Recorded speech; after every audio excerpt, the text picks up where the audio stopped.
Welcome to the Bluegrass Trust virtual deTour. My name is Eric Brooks. I am the curator here at Ashland, the Henry Clay Estate.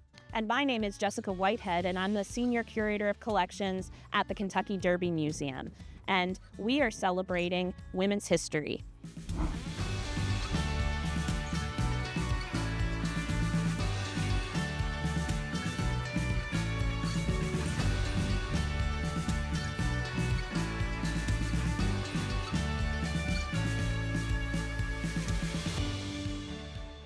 One of the things that Clay men did very well was marry. They married women who were strong women, who were capable of being full partners in their lives, who made them better as people, and allowed them to achieve greater accomplishments. And that was certainly true of Josephine. She married Henry Clay's grandson, Eugene Irwin, and then married Henry Clay's son, John, and certainly enabled John to be a better horseman and a better person. Today, we'll visit sites important in her life, including where she and John lived, and we'll visit their burial in the Lexington Cemetery, and we'll look at artifacts relating to John and Josephine in the collection at Ashland, here at Ashland, the Henry Clay Estate.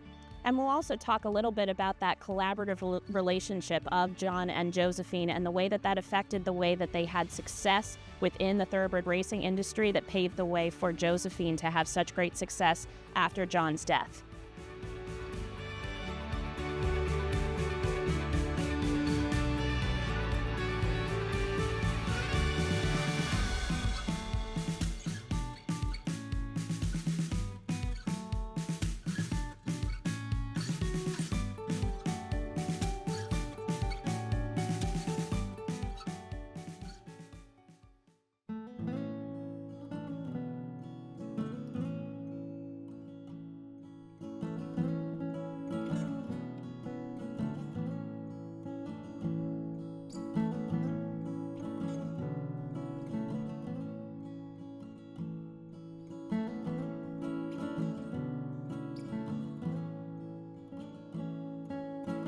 We are in the billiard room at Ashland, the Henry Clay Estate.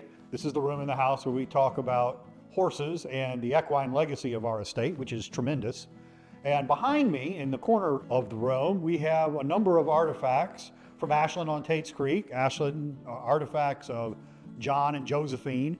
There is a large portrait of John behind me on the wall, below which is a portrait of Ashland on Tates Creek. It actually shows Josephine and her family in front of the house. To this side, we have paintings of several horses, Star Davis, Skedaddle, and the Slashes, that were painted by an artist named Thomas Scott, prominent equine artist in the state, who succeeded the most famous equine artist in Kentucky history, a man named Edward Troy. They are paintings that are designed to place these horses in the context of the landscape of Ashland on Tates Creek. So there are buildings and things, including Ashland on Tates Creek, that can be found in the backgrounds of the paintings. We have a trophy. It is a trophy won by Star Davis in a race called the Phoenix Stakes, the oldest named stakes race in America. And it's the subject of an interesting story. The story is that John was walking through town down on Main Street and saw the trophy in a jewelry store and went in to look at it. And he noticed that it had already been engraved with Star Davis's name. And he said to the jeweler, "What are you doing? This race hasn't been run yet. How can you put a name on it?" He said, "Well, yeah, I know it's not been run yet, but I'm sure Star Davis is going to win." And John said, "Well, I hope you're right." And sure enough, he did. So it is the racing trophy for Star Davis. We have Josephine's novels. These are 4 of the 5. We don't have the first one. There's only one known copy, and that's at UK.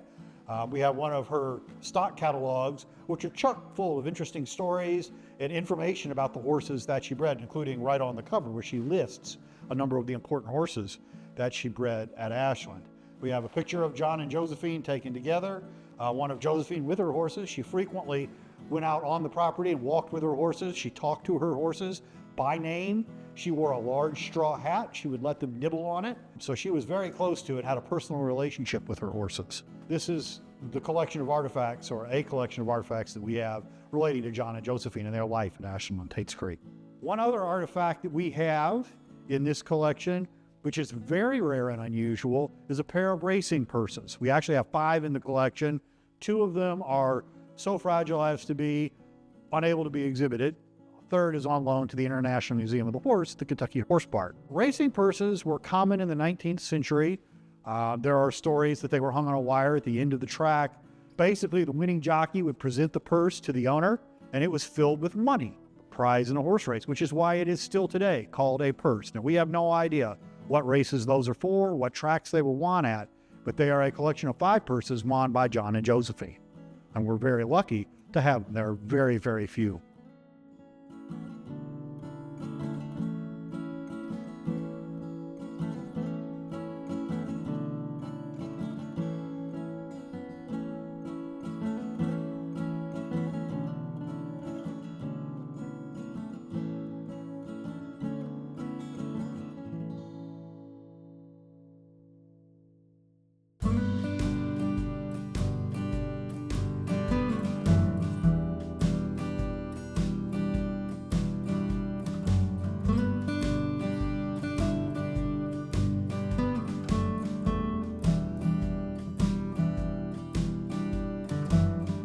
We are this morning in the parking lot of Apostles Anglican Church on Colony Boulevard in Chevy Chase here in Lexington. We're across the road from the Cathedral of Christ the King. We are within the original footprint of Henry Clay's Ashland plantation. We are at the far edge of the plantation. The borders of that plantation were Hanover Road, Tates Creek Road, Richmond Road, and then the east-northeast border was somewhat irregular. It did not follow a straight line, but sort of along where Chevy Chase is out to Richmond Road. The end of the farm was right along the edge of the Easter Seals property there at the corner of Richmond Road. As Henry Clay aged, he began to consider what he wanted to happen to his farm at his death, and he wanted to be sure that all of his descendants could benefit equally from the estate. So he divided the estate in half, and the half on the Richmond Road side of the property he sold to his son James, and James would end up living in his father's house on that half of the property. This half of the property was willed to Henry Clay's son John. John would, after his father's death, build a house here on the property using funds from his father's estate. That house was constructed between 1853 and 55. It was an Italianate structure, rectangular with an L. It was designed by a man named Thomas Lewinsky. Thomas Lewinsky was a well-known architect in Lexington. He was Polish-English immigrant. He married into Henry Clay's family. He married a half-niece of Henry Clay, one of the Watkinses from Versailles, was a member of the family in addition to being the family architect. He designed homes for 3 of Henry Clay's sons. He designed the Henry Clay Monument at the Lexington Cemetery. He designed the Keeper's Cottage at Ashland on the Ashland estate today. So was very well known to the family and spent a lot of time working for the family. John moved into the house about 1854 or 5 along with his mother Lucretia, lived here on the property. He inherited his father's horse racing business. He was very successful at it, had a sort of preternatural ability with the horses, and managed the Ashland stud here at what he called Ashland on Tates Creek. He had a racetrack. It was a half a block that way. The turns of the track were Providence Road and Lakewood Road. The straightaways were Colony Boulevard and Cassidy Boulevard. Those streets are approximately on the turns and straightaways of the track. It was a unique track. It had 2 levels, an upper level and a lower level. And by having 2 levels, they could race on it in any weather. If it were rainy, the water would run down from the upper level to the lower level, and they could run at the upper level. If it weren't rainy, they could run on both levels or either level as they desired. The track had a tower in the middle of it that John observed his horses from. He had barns. There was a barn right kind of where Christ the King is. There was another barn that was for the mules up where the Duke Road Post Office is. Over at where Romney Road is today, there was a tobacco barn. Of course, this was all fields. The house faced Tates Creek Road over there. There was a drive that went down to Tates Creek and a gate on Tates Creek Road. Back here were the outbuildings that supported the home. A smokehouse, probably chicken coop, structures of that sort. There were slave quarters. John was an enslaver, as was his father. John's father built brick slave quarters here. We know that because in his will, when Henry Clay is dividing the property, he specifically says, I want to adjust the boundary of John's property because he has the 5 brick slave quarters. Further, John tells us that he has 5 quarters in the 1860 census. So they would have been back over here somewhere. We aren't sure exactly where. but somewhere nearby in this vicinity. John was active on the racing circuit. He traveled regularly to tracks all over the country. That created a lifestyle that was not necessarily to his benefit. He spent a lot of time drinking and gambling. Frequently when he traveled, he would sleep in the barn alongside his horse. It was just not conducive to a long and healthy life. John's mother observed this, could see that he needed structure. It was also the case that Josephine Russell Irwin was living in Independence, Missouri in the Civil War. 1864, her husband had died at Vicksburg. She was living in a Union-occupied town, and it was not going well for her. So she wrote to her Clay in-laws seeking assistance. They encouraged her to come to Lexington. Probably Lucretia encouraged her to come as a housekeeper for John. She moved in with John, kept house, brought her children and her mother. She had 3 daughters. And in short order, that relationship transitioned from one of employment to one of friendship and respect, and eventually to love. And they married in 1866. John essentially adopted her 3 daughters and helped raise them. And Josephine became a full partner in the horse business. She worked side by side with John, really in many ways managed John. She encouraged John to give up racing as a vocation and to focus instead on breeding. They bred horses. They would sell them as yearlings to others to race. Did very well with that. Several Kentucky Derby winners were bred here on this property, and many other stakes winners were bred here. They were very successful in that endeavor. John died in 1887, and when he died, Josephine took over the business in her own right. That was pretty remarkable. Women weren't running horse businesses at that time. She became a pioneer in that and was accepted by her male counterparts at a time when women weren't doing that sort of thing. And she did very, very well with it. She kept very detailed catalogs and continued for a good 25 or 30 years breeding horses here at Ashland and fully participating in that industry. Josephine Clay died in 1920. She left behind a will with very deliberate instructions. She was very concerned about the property that she had, both personal and real, remaining within the Clay family. She had collected a large collection of artifacts of Henry Clay, had a sort of Henry Clay Museum at Ashland on Tate's Creek. Many of those artifacts are now at Ashland. She was concerned about the real estate as well. And she made very clear instructions that her daughters were to inherit the property and no one else. Not their husbands, not their children's husbands. It was always to stay in the family. The real estate was left in trust to her 2 daughters that survived, Mary Webster Irwin and Lula Irwin, who by then had both married, and it remained in trust through their lives. When they died, 2 of their grandsons began to develop the property. One of their grandsons convinced the Fayette County Public School System to build Cassidy and Morton over here behind what was Ashland on Tate's Creek, or while in front of it. That whole site was cleared, and before they built the schools, he invited the Ringling Brothers Barnum and Bailey Circus to set up, and he handed out circus tickets to people in Lexington to bring them onto his property so that they could see it and hopefully be interested in buying lots there. The other thing that he got from the circus was a circus pony that he gave to his son, and his son has fond memories of riding his circus pony. Eventually, the house remained, and it was rented out to a family by the name of Nash. They ran cattle and had a trotting operation with trotting horses.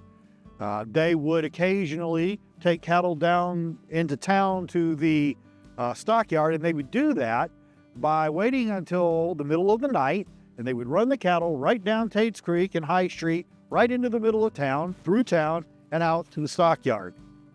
The Nashes lived here until the early 50s, when the house and adjoining property was sold to a new church moving into the neighborhood, the Chevy Chase Baptist Church.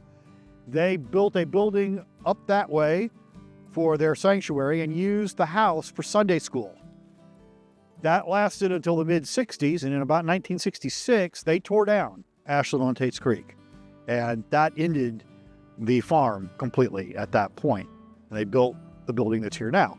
The Chevy Chase Baptist was here until, I guess, 10 or 15 years ago. They moved out Richmond Road and changed their name, and the Anglican Church moved in. So that's how we've gotten to the present point. One of the really remarkable things about Josephine Clay's relationship with John Clay is that their marriage was really a true partnership.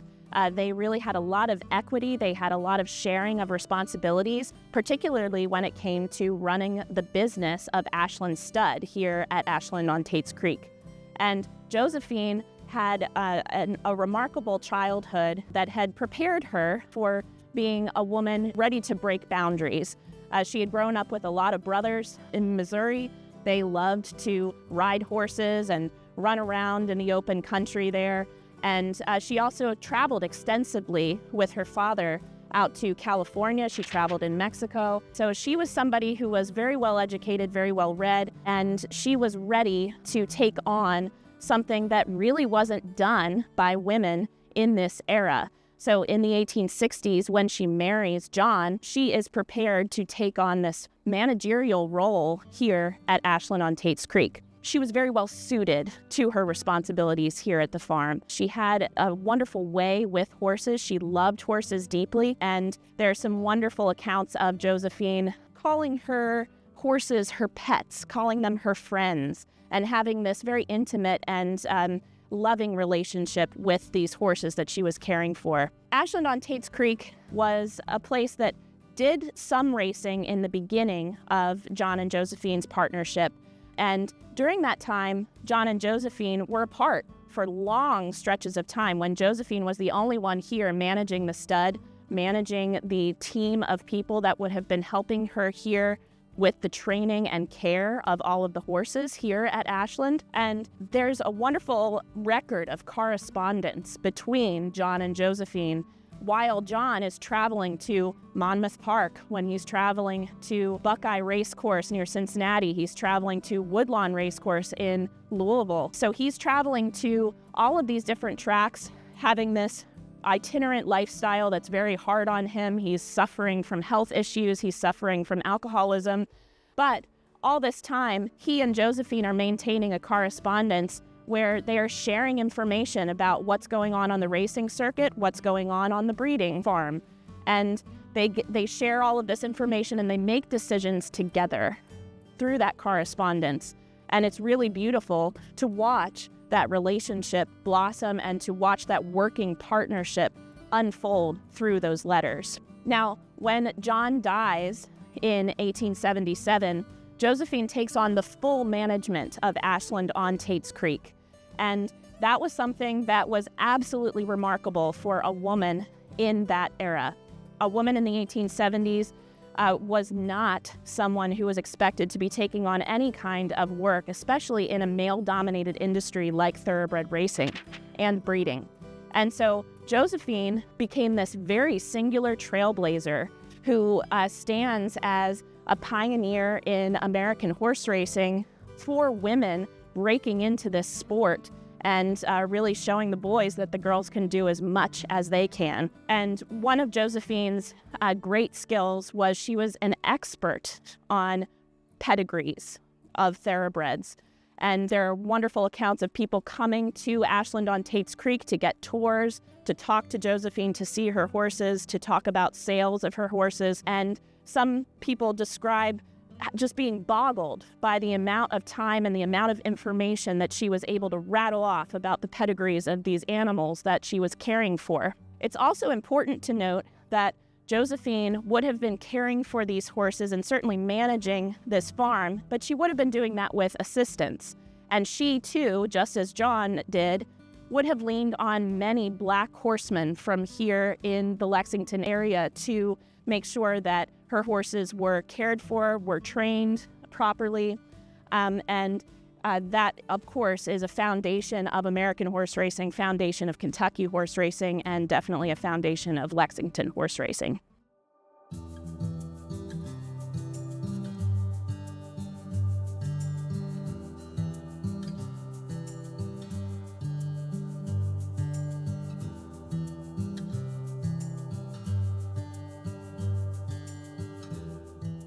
We are in the Lexington Cemetery, just below the Henry Clay Monument. We are at the burial place of John M. Clay and his wife, Josephine. They are buried under a monument that's sort of a miniature version of the monument in which his father is buried. They are surrounded by their two daughters, their daughters' husbands, and several of their children. They are also surrounded by two of John's siblings. The back corner over that way is John's sister Anne, who was the mother of Eugene Irwin, the first husband of Josephine Clay. He is buried at the back of the plot next to his daughter Nettie. Eventually, Josephine brought his body back from Mississippi, from Vicksburg, where he was killed in the Civil War. At the front of the monument, right there, is the burial place of Henry Clay's daughter Eliza. Eliza died in Lebanon, Ohio. Henry and Lucretia were making their way to Washington, had stopped in Lebanon. She became ill, was treated by doctors there, and after a month of treatment, Henry Clay was told that she was going to recover. So he made his way to Washington, and upon arrival, went to a tavern for the night, found a newspaper, and sat down to read it. When he opened it, he discovered his daughter's obituary. She was buried in Lebanon, and eventually Josephine had her reinterred here. Of all the people and burials in this plot, however, my favorite is the small block next to John and Josephine's monument. It's a small block labeled Dock, and it's my favorite because it's one of two in the cemetery, neither one of which should be here. They are not allowed under cemetery rules. That particular grave is the grave of Josephine's dog. I believe it was a St. Bernard, and she insisted it be buried next to her.